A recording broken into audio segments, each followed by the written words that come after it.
오늘도 은혜를 사모하여 말씀 앞에 나오신 여러분들을 주님의 이름으로 축복합니다.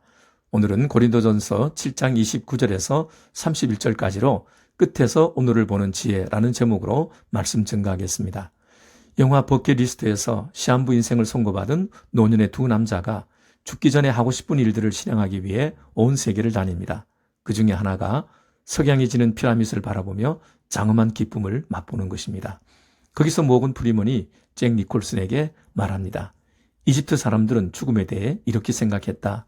죽은 뒤 신 앞에 나가면 질문을 받게 되는데 어떻게 대답하느냐에 따라 천국에 갈지 말지가 결정된다고 한다.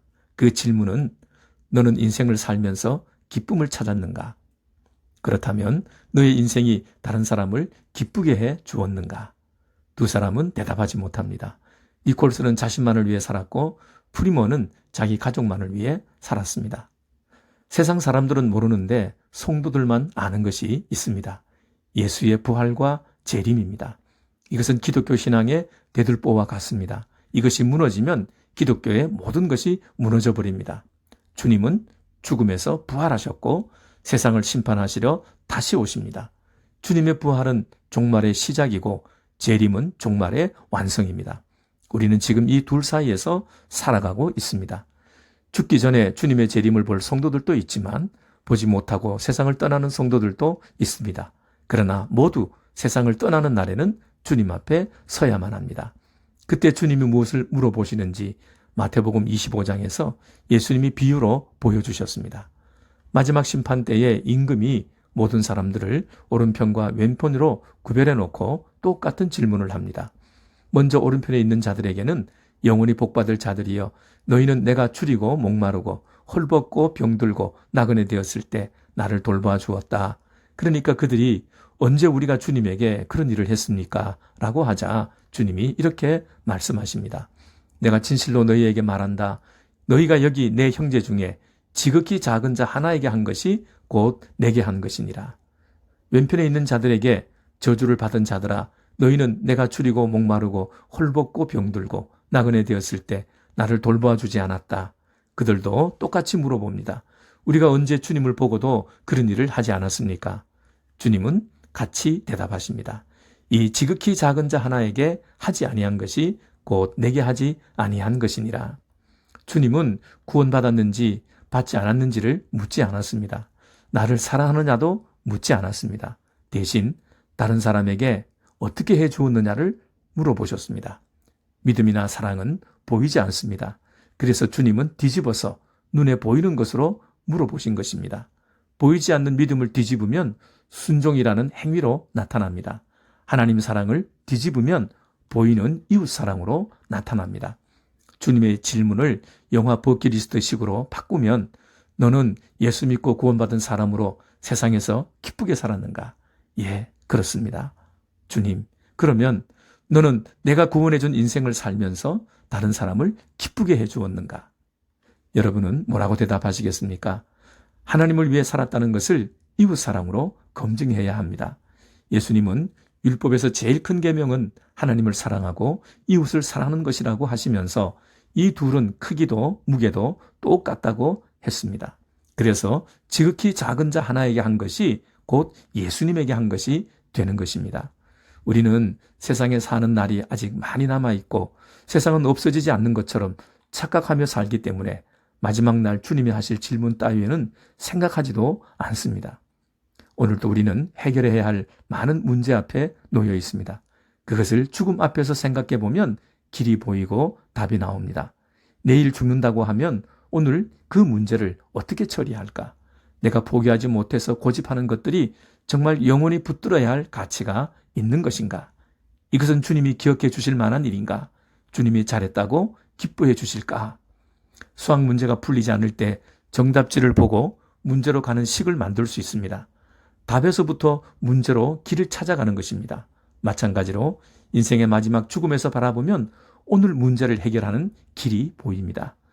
죽음과 함께 사라지고 말 것들이라면 붙잡을 필요가 없습니다. 돈, 명예, 인기, 건강, 가족. 그것을 붙잡는다고 해도 지킬 능력이 내게는 없습니다. 죽음 앞에서 죄로 사라지고 말 것이고 내가 지킬 수도 없는 것을 가지고 왜 그렇게 많은 시간과 에너지를 쏟으며 애를 태우십니까? 그런 것들이 필요 없다는 말은 아닙니다. 세상에 사는 동안은 다 필요한 것들입니다. 그러나 그것 때문에 영원한 가치들을 포기하거나 바꾸는 어리석은 일은 하지 말아야 합니다. 바울은 고린도 교회 성도들의 문제에 대해 대답하면서 부부관계, 돈, 소유물, 일, 바울이 문제를 푸는 기준은 주님 오실 때가 가까워졌다는 것입니다. 마지막 때가 다가와 주님 앞에서 내 인생을 보고할 준비를 해야 하는데 이전과 똑같은 방식으로 살아서는 안 된다는 것입니다. 무엇에 중점을 두어야 하고 뭘 내려놓고 붙잡아야 할지를 분별하여 죽음 이후에도 영원히 남아있을 것을 위해 살아야 한다는 것입니다. 부부관계도 죽음 앞에서 보면 임시적이고 한시적입니다. 영원한 것은 주님과의 관계입니다. 주님과의 관계를 바르게 놓으면 부부관계는 그 안에서 해결됩니다. 지금 슬퍼서 우는 그 슬픔도 언젠가는 사라지고 다른 것이 그 자리를 대신할 것입니다. 진짜 울어야 할 것은 영원한 것을 잃어버리고도 울지 못하는 내 자신을 보며 우는 것입니다. 지금의 기쁨도 오래가지 못하고 사라질 것입니다. 거기에 머물지 말고 영원한 기쁨을 찾아야 합니다. 죽음 앞에 서볼 때 거기에서 새로움이 나옵니다. 그전까지는 세상에 희망을 가졌고 세상이 절대적이라고 믿었기 때문에 보지 못했지만 죽을 병에 걸려보니까 그동안 놓으면 죽을 것 같아 붙잡고 있던 것도 별것 아님을 알게 됩니다. 젊을 때 거품 물고 그렇게 주장하던 것도 늙어서 돌아보니 시시한 문제로 보입니다. 마지막 날 주님의 심판대 앞에서 나는 무슨 말을 할까? 바울처럼 오늘의 문제를 종말의 관점에서 바라볼 때 본질적인 것을 바라보는 눈이 열려집니다. 그때 절대적이라고 붙들었던 것들이 상대화되고 세상에서부터 자유롭게 됩니다. 세상에 발목 잡혀 살아온 것들을 풀어놓게 됩니다. 신앙생활은 결국 절대적인 것과 상대적인 것을 구별해내고 하나님 이외에 절대화된 모든 것을 상대화시켜 나가는 과정입니다. 그리고 마침내 절대적이며 영원히 변치 않는 가치이신 하나님 한 분을 발견하고 그분에게 내 인생 전부를 던지는 것입니다. 절대적인 것은 소스, 근원입니다. 상대적인 것은 소스에서 나온 리소스, 자원입니다. 하나님은 모든 것의 주인이시며 근원이십니다. 하나님을 대체할 수 있는 것은 없습니다. 하나님 이외의 것은 다 리소스입니다. 다른 것으로 대신할 수 있고 없어도 살 수 있습니다. 소스는 하나님만이 되실 수 있지만 리소스는 하나님이 얼마든지 만들어낼 수 있습니다. 내가 죽은 뒤에 무엇이 남아있을까? 주님이 기억하실 일이 있을까? 죽음과 함께 모두 사라지고 만다면 헛된 인생을 산 것입니다. 세상과 정욕은 안개처럼 사라질 것인데 그것을 위한 삶을 버려야 합니다. 인생에 남는 것은 결국 사랑입니다. 사랑은 내가 아니라 다른 사람을 사랑하는 것입니다. 예수님은 마태복음 7장 12절에서 남에게 대접을 받고자 하는 대로 먼저 남을 대접하라. 이것이 율법이요 선지자니라고 말씀했습니다.